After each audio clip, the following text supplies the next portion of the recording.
It was supposed to be just another evening commute. The sun had dipped behind the city skyline, leaving streets bathed in golden light. People crowded onto the last bus of the day, tired and restless. But for Daniel, a single father, and Emily, the woman he had recently married after years of loneliness, this ride would change everything. Emily sat quietly near the back, clutching her purse and gazing out the window. She wasn't used to crowded buses, but Daniel had convinced her it was safe. He had taken the seat beside her, watching the city pass by. Then, without warning, a group of rowdy men climbed aboard, laughing too loud, their voices thick with arrogance. At first, Daniel ignored them, until he saw one of them lean over Emily's shoulder. The man's smirk was ugly, his eyes lingering far too long. Emily froze, her knuckles whitening around the strap of her bag. Daniel's stomach tightened. The man's friend laughed and shoved him forward. "Go on, talk to her," he whispered, loud enough for Emily to hear. The man reached out, brushing her arm deliberately. Emily recoiled, her face pale. Daniel's jaw clenched, but he held back, hoping they would stop. But then the worst happened. One of them grabbed Emily's wrist and, with a cruel grin, said, "Come sit with us at the back. You'll have more fun."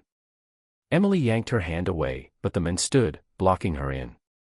The bus driver glanced in the mirror but didn't intervene.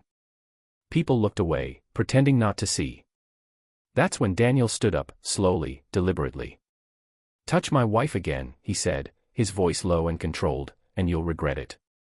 The words cut through the air like a blade. The men froze for a moment, then one of them sneered. "Or what?" Daniel stepped forward, his shoulders squared. Years of raising his daughter alone had taught him patience, but also how to stand his ground. "Or I'll make sure you never disrespect another woman again," he said, loud enough for everyone to hear. The bus went silent. The leader laughed mockingly and shoved Daniel in the chest. That was it. Daniel grabbed the man's wrist and twisted, forcing him to stumble back. The others jumped in, but Daniel's voice thundered across the bus. "Sit down. Now." Something in his tone, unshakable, commanding, made them hesitate. Even the driver finally spoke up, pulling the bus to a stop and threatening to call the police. The men backed off, muttering curses as they moved away.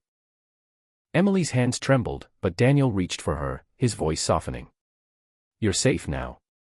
When they finally stepped off the bus, the cool night air felt different, cleaner somehow. Emily clung to his arm, her voice breaking. "No one's ever stood up for me like that before." Daniel smiled faintly. "That's what family is for." But the night didn't end there. Word of the incident spread when a passenger uploaded a video online. Thousands of comments poured in, praising Daniel's courage and condemning the bystanders' silence. People began sharing their own stories, times they wished someone had spoken up, times they had been too afraid. In the weeks that followed, Daniel was invited to speak at a community event about standing up against harassment. He didn't see himself as a hero, just a man protecting the woman he loved. But he knew something important: courage is contagious. And that bus ride, which had begun as just another evening, became a reminder that sometimes, the smallest act of bravery can change more than one life. It can inspire an entire community to finally stand up and say, "Enough."